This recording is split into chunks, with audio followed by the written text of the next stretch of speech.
Hi everyone, thanks for coming. My name is Mary Davies, I'm the Research Associate at the Institute for Global Prosperity. And maybe some of you have already been to these soundbites before, but we're doing them roughly every other week. So you're very welcome, it's great that you've come along to this one. I'll just briefly introduce Dr. Robert Beale. He's at the Development Planning Unit. Maybe some of you already know him, but he's going to be the chair for today, and I'll just hand over to him now. Thank you. And thanks very much. It's a really great honour to be asked to introduce Rob Hopkins, and he played a really important role in kind of kick-starting an ecological movement which comes from the ground up. So, the idea is kind of not to wait for some authorities to deliver sustainability, but actually for communities to do it from below. And I think he sensed the fact that there is a sort of free energy in community self-organisation, which we can harness and substitute for the unsustainable energy fossil fuels. So I think that's probably the basic premise.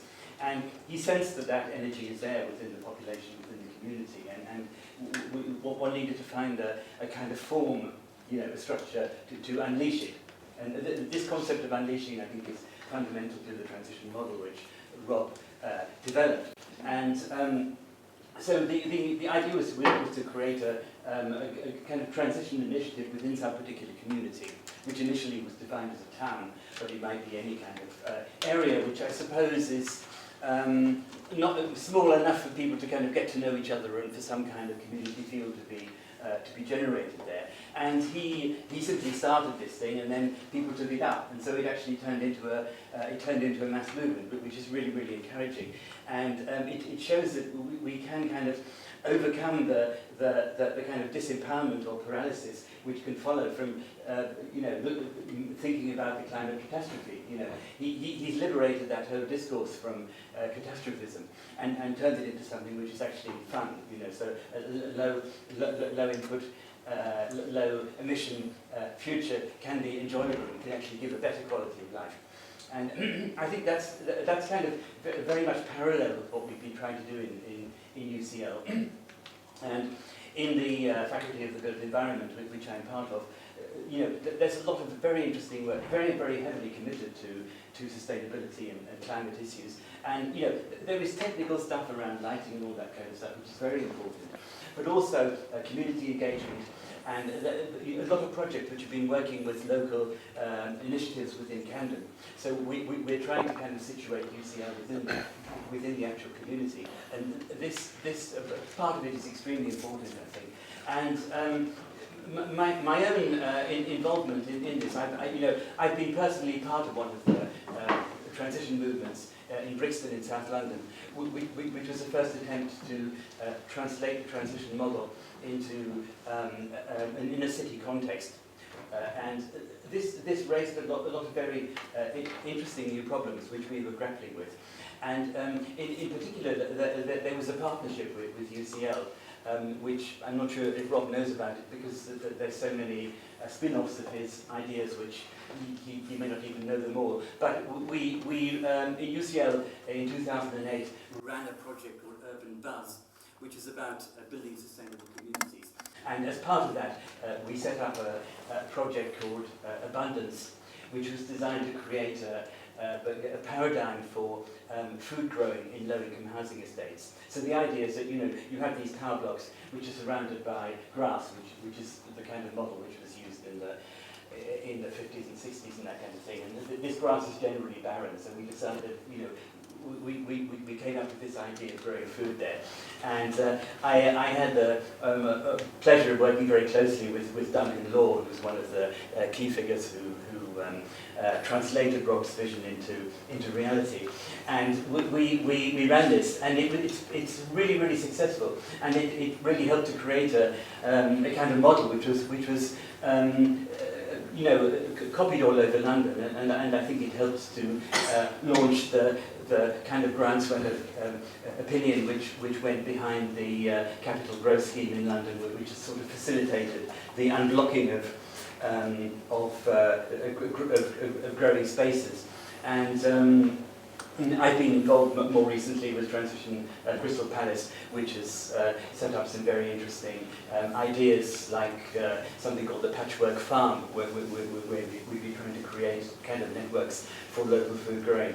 And so, you know, I think the work we've been doing is very much in parallel and sometimes actually directly in association with the transition movement. And I really feel that this is something which we'll be able to develop and unleash much more in the future. If anybody wants to know more about UCL's work, then see me afterwards. But I'll hand you over to Rob. Thank you. Hello, good morning, afternoon, whatever it is, afternoon. I'm Rob, and I've just come up from Devon on the train, and I want to try and give you a sort of a crash course in what transition is all about. And I wanted to start off with a picture of George Osborne, which doesn't happen every time I give a talk, but he recently gave a speech at the Institute of Directors where he said, "It is, I know, a difficult decision sometimes to put your head above the parapet, but that is the only way we're going to win this argument for an enterprising business, low-tax economy that delivers prosperity for the people and generations to come." It sounds fantastic, and in the context of prosperity that you're talking about, it's an interesting way of looking at things. But unfortunately, the downside of it is that business-as-usual approach will lead us to sort of 5-6 degrees increase in global temperature, us leaving far behind the band of temperatures in which human civilization emerged and flourished, and is incredibly short-termist. But we're told that there is no alternative. The only way to do it is to take that model that George Osborne set out, which seems incredibly foolhardy and reckless. And I get the train quite a lot, and I recently bought a copy of The Economist on the train, and it had this phenomenally stupid advert on the back, which is for a new car, and which would make out that actually this car and these trousers represent the pinnacle of human evolution. This is it, this is as far as we go.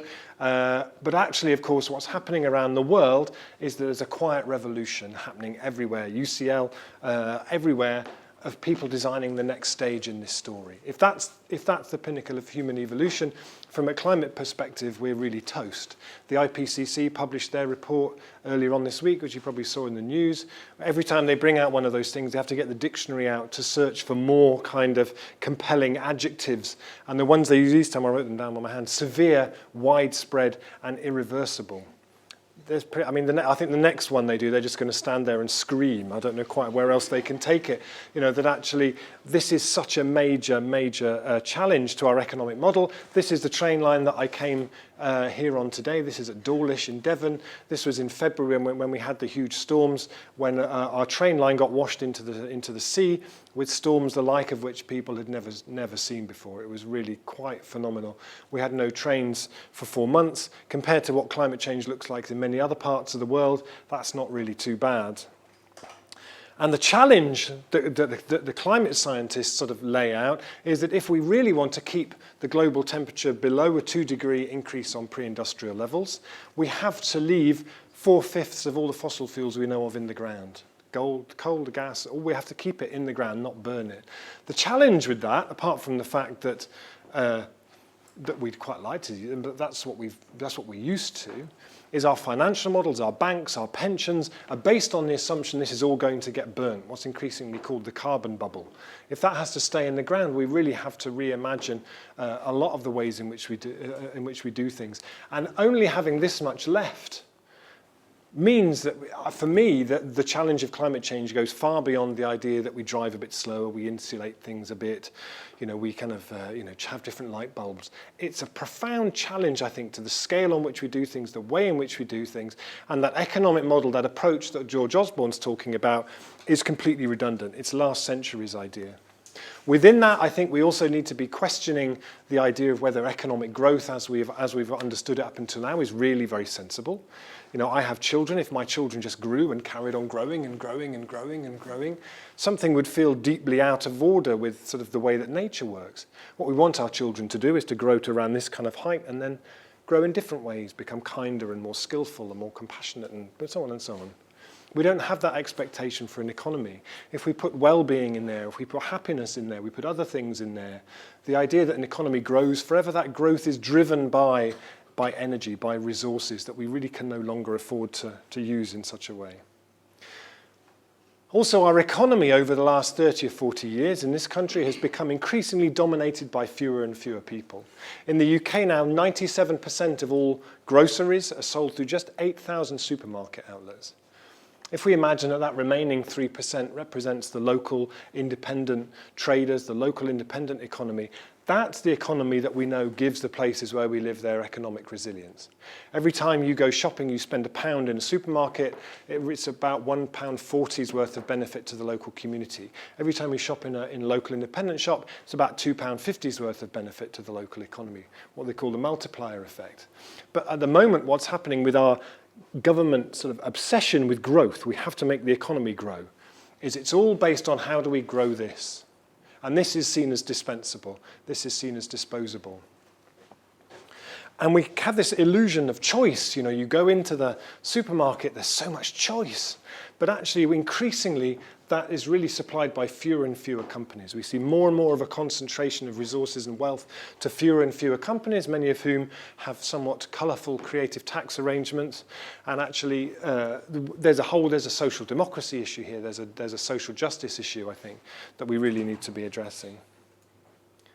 And then the last thing that for me is really that underpins transition as an idea is our dependency on fossil fuels. And I was just in Italy last week where the government's about to publish their growth plan, which is about opening the country up to gas fracking and oil drilling in the Adriatic Sea and all that kind of disastrous stuff. You know, our addiction to fossil fuels is something that we really have to break as a matter of urgency. And the things that are being presented to us as the new golden age of fossil fuels, tar sands, gas fracking, really are just the retirement party of fossil fuels. And during the Scottish independence referendum, there was lots of talk about how wonderful it's going to be for Scotland because they had so much oil and they were going to build an economy on it. Nobody really stopped to look at the depletion curves of North Sea oil and gas, which is increasingly being echoed around the world in different places. The other thing that seems, you can't even see that. Sorry, this is a housing development going on. And the other thing that seems to be happening as well is to try and make the economy grow, it's all about how do we build everywhere? How do you counter the effects of an unsustainable housing bubble by creating another unsustainable housing bubble? So we currently have this big push to build everywhere, that will make the economy grow. No thought of the fact that we're building the homes that we need for a truly low carbon future, and who's going to be able to afford them anyway. So for me, transition started as an idea that said, maybe this is a real opportunity. Maybe we could do something really incredible here, actually. And there's a missing piece of the puzzle. There's all the stuff that we do on our own as individuals, you know, turn the thermostat down, ride a bicycle, change your light bulbs, that sort of stuff. And then there's all the stuff over here that you want government to do, changing policy, renewables and so on. But there's a big bit in the middle which is all about what we can do with the people around us, the people in our street, people in our apartment, people in our neighborhood. Huge amount that we can do there. If we can tap that level, there's massive, and that's what the stories that I really want to tell you. So transition started 2005, 2006 as an invitation, as an experiment. It said, here's an idea, take it, run with it, make it your own. There's now transition in 50 countries around the world, thousands of communities who are getting on and doing this you'll hear those stories as we go through. So I suppose in terms of a kind of economic approach, this is how I sort of try to imagine it. I was in Italy last week, so this is a slide of Bologna where I was. But this is sort of how the current economy works. Resources, money, goods come in, we use them, and then the rubbish goes out the other side. It's kind of linear economy. So when we talk about sustainability, often what we mean is this. So we're just having less stuff coming in and less stuff coming out, but it's still that kind of linear sort of model. People talk about this idea of a circular economy where you try and get as much stuff happening inside there as possible. I'd say if you could make what a transition economy would look like, it's more like this. So we're trying to reduce the amount of inputs, connect a place more to its surroundings. It's this idea of localization, which doesn't mean complete localization, but if there are things that we can do more locally, there's a real economic case for that, which I'll go on to set out. And I think one of the problems that we have, is it possible to kill the lights there that are sort of shining onto here? One of the problems I think we have is that in terms of, as a culture, we're brilliant at telling stories about our own demise. we make endless films every year about humanity being wiped out by zombies or aliens or robots or diseases or whatever, or zombies. But we don't have many stories about actually what it looks like if we encounter a challenge and really turn it around and apply creativity and compassion, and that's better, thank you, and actually come together more as a result of it. And that's really what transition is. So, how is it possible that something that starts at a grassroots level with ordinary people like yourselves getting together with people on your street could ever have any impact on those big challenges that I set out at the beginning? Well, the first thing is you need the stories, you need the inspiring projects. This is in Crystal Palace here in London. This is a project called The Edible Bus Stop. And a number of transition groups realized that they were all along the same bus route as each other. So they thought, well, what would it be like if we sort of took over the bus stop at each place and turned it into a productive space, into a food garden?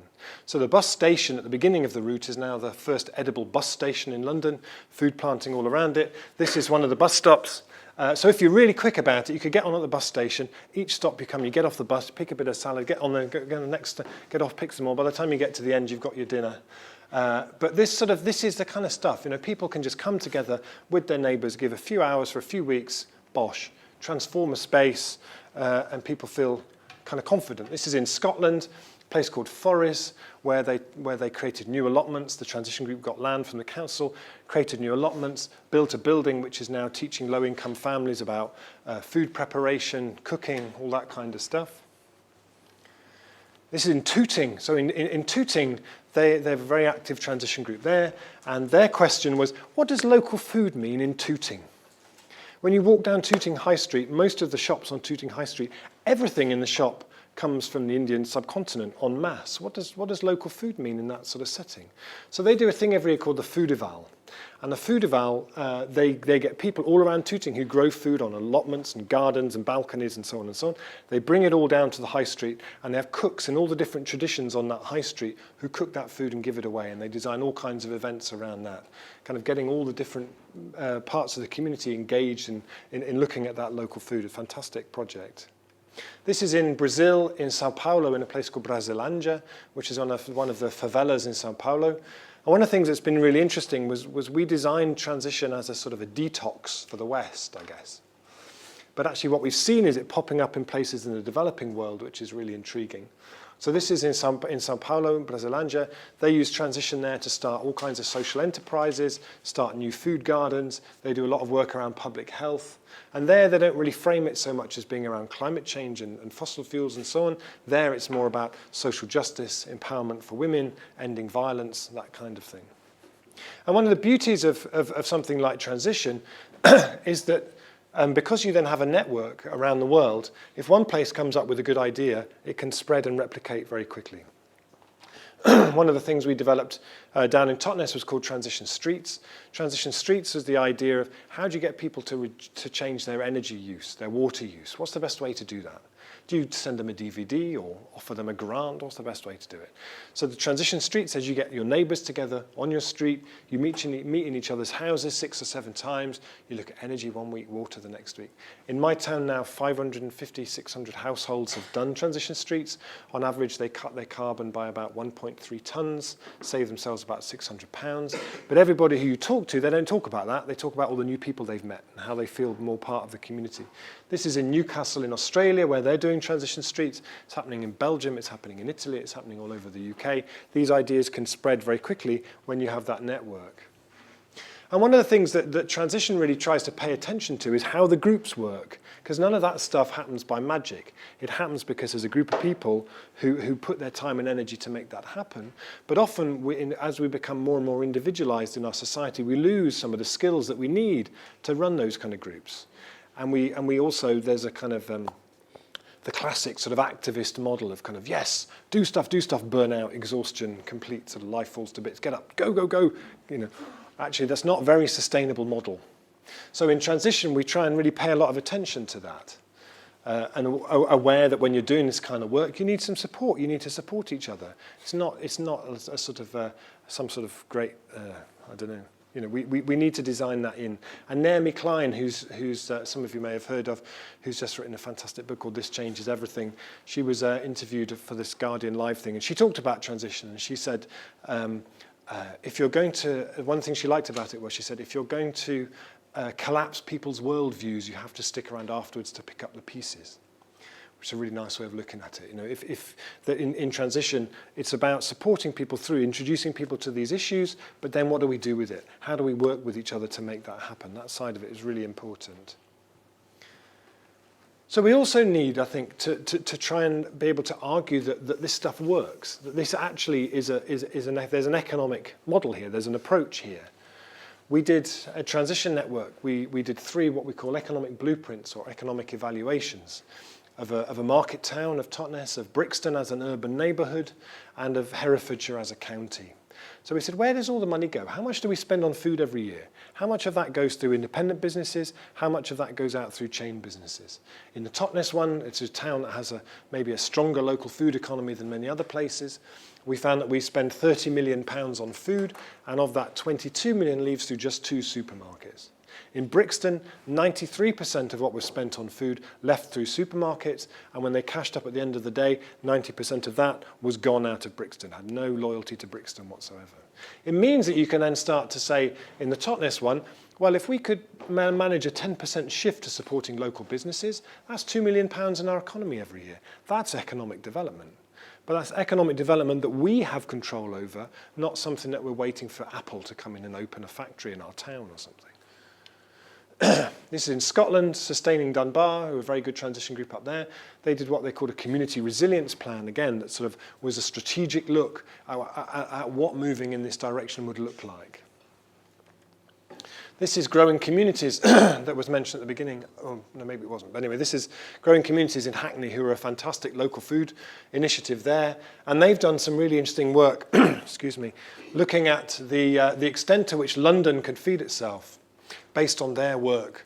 They say about 2.5% could come from back gardens, allotments, that sort of stuff. 5% could come from new market gardens throughout the city, of which they've set up several now in and around Hackney. 17.5% could come from the land around the edge of the city, and they've done a lot of work reconnecting London to that land, to that land around the edge.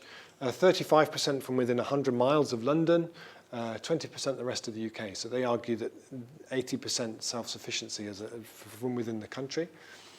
For me, this is something which actually, this is an economic model. This is something that can actually be harnessed with innovation and entrepreneurial culture, and we end up with something that brings control much more back to people rather than the current model where we're really at the mercy of distant corporations.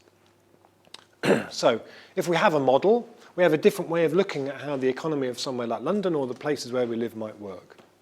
How do we then start to make that happen? What might enable that to come into being? Well, the first thing is we need a new generation of people who are coming up with the ideas for this kind of stuff. One of the things we have in my town is what we call the Reconomy Centre, which is an incubator for these kind of businesses, like where people come together, they support each other to try and work off each other to try and bring that into being. We run a project called Food Link, where we connect together local growers and producers with local restaurants, local shops, to try and weave that local food culture that has been so depleted back together again and identify the opportunities for new entrepreneurs. This gentleman here is the Mayor of Bristol, George Ferguson, and they're holding Bristol pounds. And I bought some Bristol pounds to show you. So this is the local currency scheme for the city of Bristol. And this is the local currency scheme for Brixton. They have David Bowie on their £10 note, which is so much cooler than the Queen any day of the week. So local currencies are something which have a long history. So during the economic crisis in Argentina, many places printed their own currency at the local scale, and in many communities that was what got people through. The idea of a local currency is that they can only circle locally. If they're taken out, they don't have any value.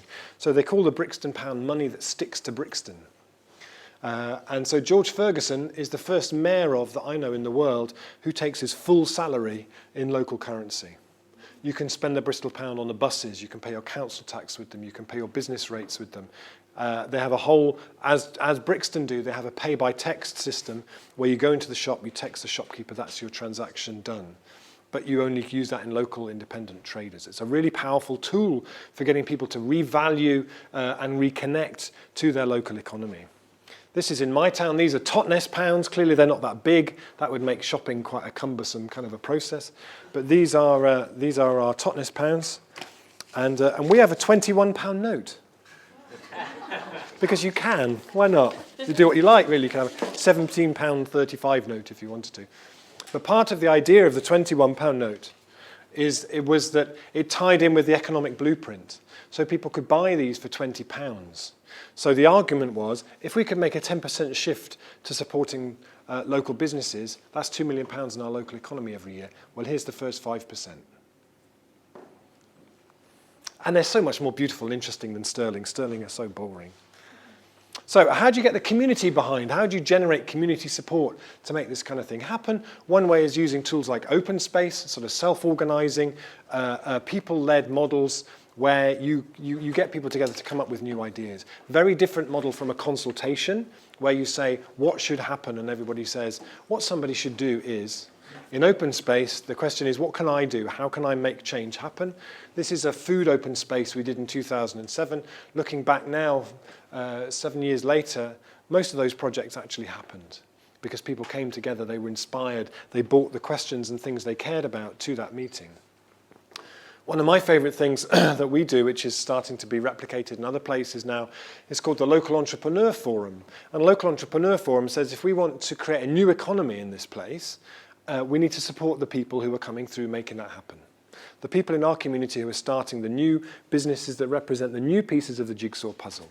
The idea of the forum is it says everybody in this community is a potential investor in the community of this place. Whether you can lend someone a pen, £10,000, babysit their kids while they go and see the bank manager, whatever, do their accounts for them, help them with a website, whatever, all that stuff is investing in the local economy. So we have a day, we bring together entrepreneurs and mentors and potential investors. You get them all cross-pollinating during the day. And then in the afternoon, we do a thing called the Community of Dragons, where 5 people pitch their businesses, and then people in the community pledge support. I'll give you this, I'll help you with this. It's really fantastic. Last year, we had 4 women who run a market garden. They wanted to expand it into a vegetable box model. They came needing £1,000. They went home with £3,500. 30 members of a box scheme they hadn't launched yet. Someone making a video, someone's going to do all their accounts. And that's what it looks like when the community comes together to support this economy into being.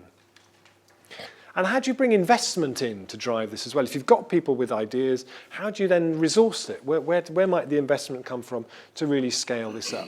These guys are based in Yorkshire, and they started a bakery making really fantastic bread. But they were a membership bakery, so they had lots of members who supported what they did.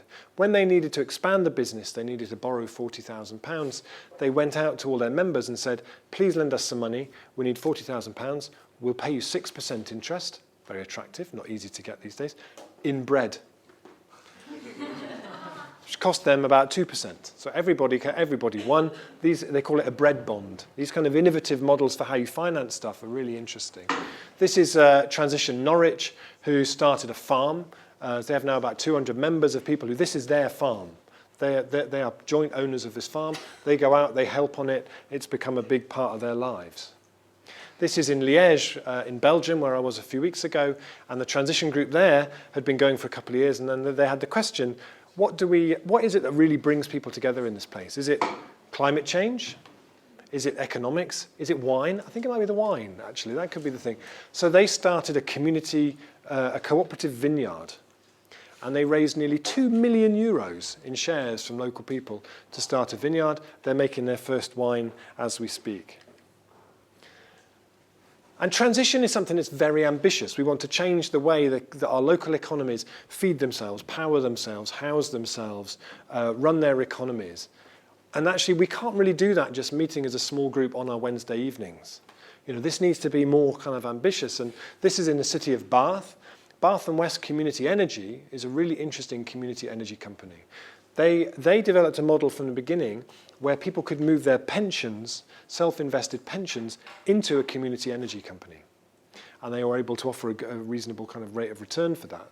So actually it meant when they did their first community share launch and invited the community to invest, they raised nearly £750,000, and they're just doing another one now to raise another 1.5. And a lot of that is people moving their pensions into this process. And then you have an organisation which is which is really making that kind of decarbonisation happen, but in a way that the money stays and circulates and boosts the local economy. In Germany, 50% of all the renewable energy that's being put in place is owned by communities. In the UK, it's something like 3%. And so for me, transition is a really important piece, is a really important part of this. And I think of it as being like the glue. So we did a report, which you'll find online, called The New Economy in 20 Enterprises.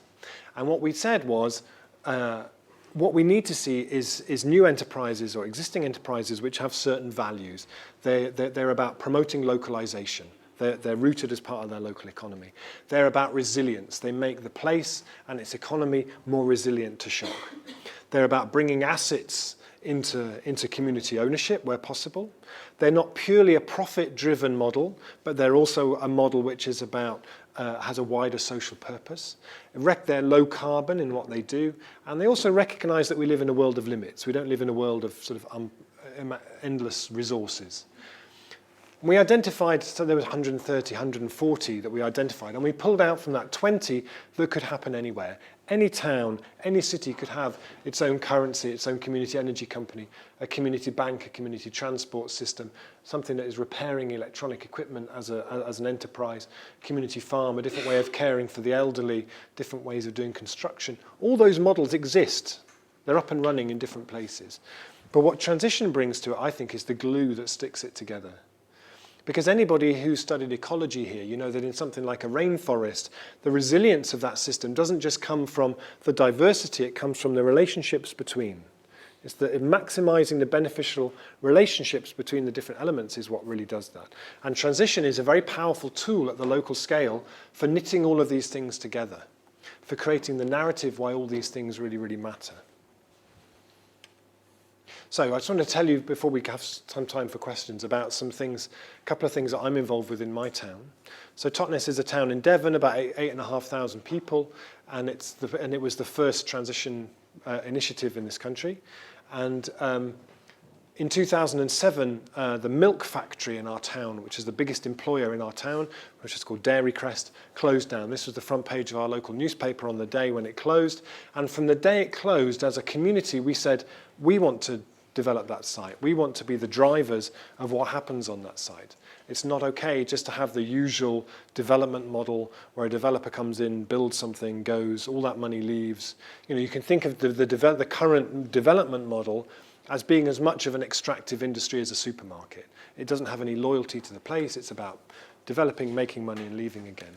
We ran a campaign for 5 years to try and bring that site into community ownership, and we weren't really getting anywhere. So then we really scaled it up in 2012. This is Hugh Fernley-Whittingstall, who's one of our patrons. We had many hundreds of people who would come out in support of this as an idea, based around this idea of this is the heart of a new economy.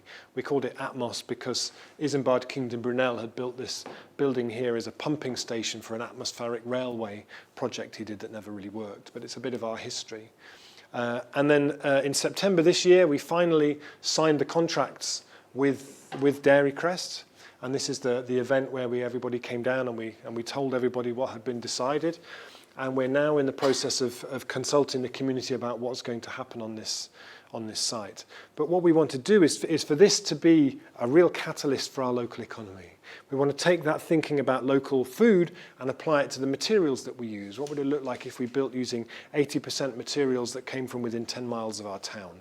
We can retrain young people different approaches to building, and for this to be a real driver for a different way of doing it. Because then as a community, one of the things we negotiated here was this whole piece of the site we get for £1 Totnes pound. We can develop that as an asset that we can then use to drive the other things that we want to see to actually make that stuff possible.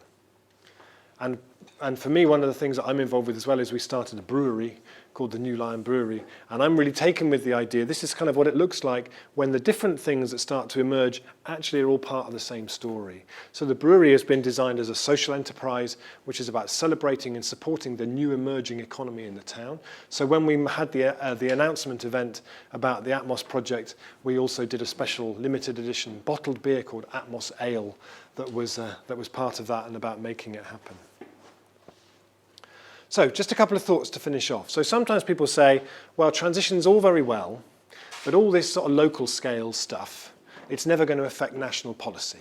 Government just does what government does, people do stuff at the community scale, and the two don't really have much to do with each other. Well, last year, the government produced a community energy strategy for the first time. Not because it had this great idea and this inspiration about community energy, but because people all over the country had just got on with it and started community energy projects. Ed Davey, who is the Secretary of State for Energy and Climate Change, announced he wanted to see a community renewables revolution in this country, but it was already happening. So where he went to launch it was in Brixton, with Brixton Energy, who are a fantastic community renewable energy company in Brixton. They went to launch it on the roof there of a project that was already happening. Government tends to be reactive, not proactive. Government is trying to catch up with this stuff rather than trying to lead it. It meant when they produced a community energy strategy that actually Transition Network was involved in writing it. Many transition community energy groups were part of writing it. And transition is really written through that document because people just got on with it. They didn't wait for permission. They didn't wait for funding. They didn't wait for government to say, now it's time to do this. They just got on with it. And there's a real power to that. The second thought I wanted to leave you with is about public health. And I'm really intrigued by the language that's coming out of the field of public health is so similar to what's coming out of transition. This is a transition group in Boston called Jamaica Plain New Economy Transition, who are framing their work around what would it look like if we made this place cancer-free by 2030. And that many of the questions that you would be asking to try and do that are the same as you would be doing for transition. It's about healthier food, community, bringing people together, less energy dependency, healthier work, and all that kind of stuff. And actually, the documents that are coming out of the NHS and the public health sphere are so close to transition in lots of ways that there's a real question for me. What would it look like if you designed a local currency as a public health strategy? I don't know the answer, but it's a very interesting question. And then also sometimes you look at some of the projects that transition groups do, particularly the ones maybe I mentioned at the beginning. People, that may be where you live here in the city, there may be a transition group. They may have a small community garden or something, and you may think, well, that's all very well and it's quite nice, but you're not going to change the world with a space half the size of this room with some salad growing in it. And you may well be right. But actually, what I see time and time again is it's about tipping points. And you never know where those tipping points are. And in 2007, I walked into a building on the high street in my town, and there on the wall was this. This is a Totnes pound issued in 1810 by the Bank of Totnes. And I said, well, what would happen if we just printed some more? Could we do that? Would I get carted off to some special room under the Tower of London for people who dare to print their own money? And so we formed this advisory panel of sort of very learned alternative economists and said, are we allowed to do this? Can we just print some money? And they said, no idea. Do it and see what happens. So you're not really in the advisory panel, really, strictly speaking, are you? So we did. So we printed 300 and people really loved it, and then it grew, and then Lewis had a go and Stroud did it, and then Brixton did it even better, and now Bristol have just taken it off somewhere completely other. It was when Bristol announced they were going to do a local currency for the whole city of Bristol, they got a phone call from the Bank of England who said, hello, could you come up and have a little chat? So they went up to London. They had spent about 3 hours with the Bank of England going over it. And so what are you doing exactly? And what is it? And blah, blah, blah, blah. And then that led to the Bank of England then publishing this, which is their sort of official document, came out earlier this year, their legal understanding of local currencies, how they fit into the bigger picture of money and finance. It's a really interesting document. You'll find it on their website. And there's a video on YouTube they did about it as well. But you can trace all that back to that moment of saying, what would happen if we just had a go? I was in Berlin recently. There's a transition group there. They planted fruit trees in their local park. That then led a year later to their local authority passing a resolution to only do edible landscaping through the whole area. Anytime they plant a tree, a shrub, anything, it's going to be an edible plant. But you trace that back to that moment of going, let's plant some trees. Why not? Let's have a go. Because you never know where those tipping points are going to be. So that's me. If you want to find out anything else, have a look on Transition Network's website. There's a thing on there called Transition Near Me. So you can put in your postcode and it'll tell you what the groups are, what the projects are, anything that's happening near where you live. And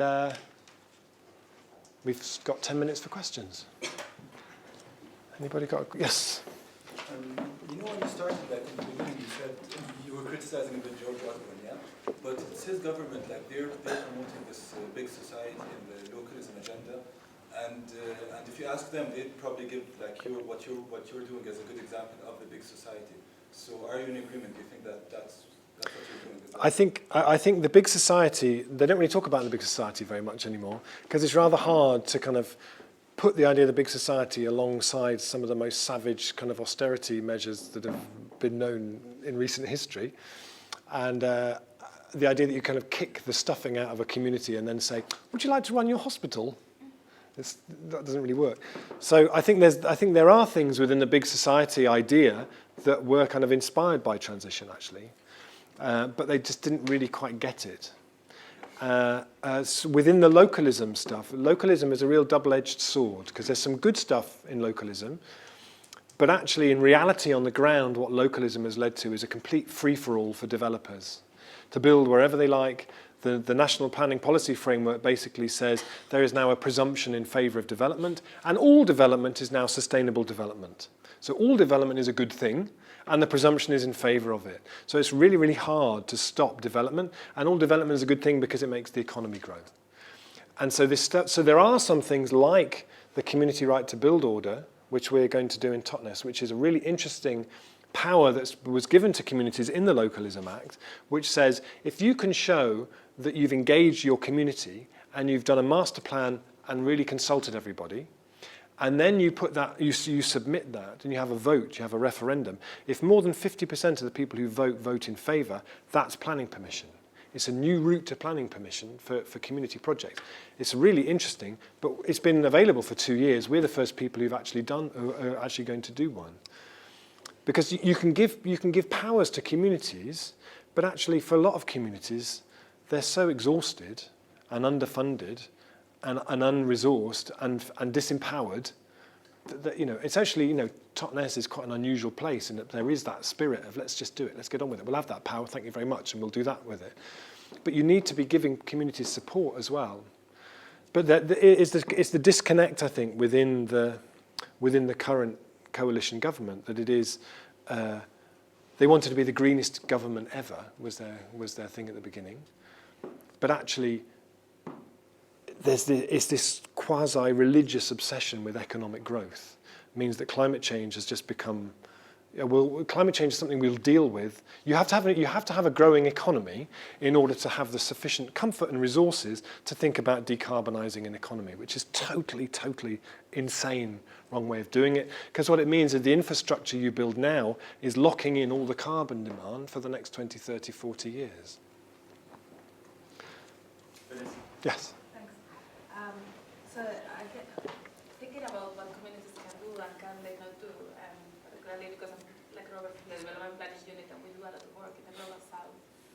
And you've shown us the example of Brazil, but the general question that it raises to me is what do transition towns mean for addressing inequality in cities in the Global South? But if I think the immediate question is that actually organizing communities requires a lot of time. And time is perhaps the most precious commodity that anyone has.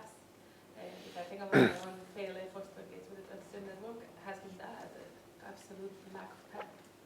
So how did you do it? Well, I think, that's a very good question. I mean, the example in Brasilândia was a group of 4 or 5 really remarkable community organising women who had already been doing sort of community development work, and who came across transition and said, this is fantastic. This is the piece that we need. They took it, they adapted it, they developed ways to teach transition to people who couldn't read. They developed ways of making it more relevant. And so it was them who sort of sparked everything off in Brasilândia. They must have had some resource for their time to do that. In South Africa, there's a township in South Africa where they're doing it as well.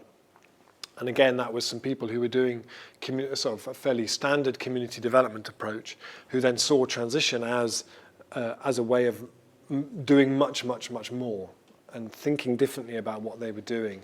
And it's led to all kinds of really interesting stuff. I think it's part of the reason why I think within the kind of green community sector, there is often this idea that everything being run by volunteers is somehow the morally cleanest way of doing everything. As soon as you bring money and you start paying people, it all gets very complicated. But actually last year I was in Richmond in California, which is a mostly black community in the shadow of a Chevron refinery, very working class community. And there, the woman there, Doria Robinson, who runs a thing called Urban Tilth, which is a kind of urban food growing project in that part. She said, I said this about, that it felt like there's a kind of tyranny of volunteerism, that it's more exclusive than it is kind of inclusive. She said, it's so good to hear people say that, because actually, if this is a revolution that depends on volunteers, I can't be part of it, and nor can anybody here. So for me, one of the key evolutions in transition is this what we call reconomy, which is about saying, okay, how do we take all this stuff, how do we take all these ideas and use them to reinvent and reimagine the economy here at the local scale? And a bit like the cooperative movement here in the 1840s, 1850s, that started out as an idea and then very quickly became something that underpinned lots of economies, then I think that's one way to make it much more kind of inclusive. Because otherwise, as you say, it's just the people who have the time, who tend to be retired or wealthier or whatever, who are the people who are able to pick it up and drive it forward. Yeah. Maybe one quick question? Quick one? Yes. Yeah. I've got like 5. I'll be around afterwards as well if you don't have to rush off. So. How do you measure well-being and happiness that you talked about earlier on during the talk? And is the localism agenda really viable against the onslaught of the whole globalization process? Is it viable? I think ultimately it's the only thing that is viable. I think it has to be viable, because the current kind of globalized process is suicidal from a climate perspective. And I think, we sort of see, so there's really interesting stuff happening in Bristol with the Bristol Pound, where the City Council are now using the Bristol Pound to shift their procurement practice. As a council, they spend millions of pounds procuring goods and services, so writing local currency into their procurement model so that can start to drive the local economy in that kind of direction. That feels to me like it's not about sort of rejecting moving away from globalization. It's about moving forward towards something that's actually more appropriate to the challenges of the time that we move into, really. I mean, who knows? But actually, that it feels what I sort of see going around and seeing transition in different places, is that it's the thing that is capable of giving us something to step off onto when globalization inevitably kind of goes into reverse, because it has to. Economic globalization, not so much the sort of cultural globalization. What was it was about measuring health, happiness. The New Economics Foundation, who are based here in London, do a lot of work around measuring happiness and well-being, and they have some very good sort of indicators around that. And the Bristol Happiness Index, or yeah, the Happy City stuff. Yeah. They're doing that kind of stuff. And there's also interesting stuff happening around resilience indicators. How do you measure resilience, which is really quite tricky kind of thing. But also what we're looking at in Transition Network is how do you have ways that you can measure, monitor and evaluate the impact you're having when you're not academics and you're working at the local scale. When you don't have a university research team behind you, but you want to have indicators to show that it's working properly. How do you do that? If you didn't get to ask a question, how would you do that? One super quick question. I just wanted to follow quickly on from that, and also following on from the brief conversation we had earlier, was just to, we're obviously in a university here, lots of people doing lots of kind of different projects on these things. What kind of main things would you suggest would be interesting points of research that we could become involved with in relation to transition? Well, yeah, but what we were talking about at lunchtime was about this thing of, you start to see now things like the Bristol Pound working with the council, really interesting stuff about how a local currency can start to move a local economy. You've got the really interesting investment models that are coming through with community energy companies, food, all those sort of things, to sort of give a sense of, I think, some research around what are the obstacles to that, what are the obstacles that we need to move in order for that really to grow, and more about how we weave it all together. What's the sort of, I don't know. I've only been thinking about it since you asked about it, but I think it's something that builds off this. What are the stages of how we scale it up? Yeah, what's the glue that kind of sticks it all together, and how does it become a sort of I mean, already through the blueprints and the other work that's going on through Reconomy, that argument that there is an economic case for this is growing. But there's also work going on in all kinds of other fields through the post-growth research, the new economics sort of work that's going on. Pulling all that stuff together, I think, would be really useful. Well, I think we should probably... If you didn't get to ask a question, I'm not rushing off, so you're welcome to come up and ask me afterwards. That's really great. Okay, guys, we better close now because people have stuff to do it too. Thank you very much, Rob. It was really fantastic, and thanks everybody who took part in the discussion. I think it's up to us to take that inspiration away kind of individually, but also collectively. And I think, I mean, the notion of transition UCL is a very interesting one to think about as an institution, and maybe there should be a debate around this, actually. Thank you very much indeed. My pleasure, thank you.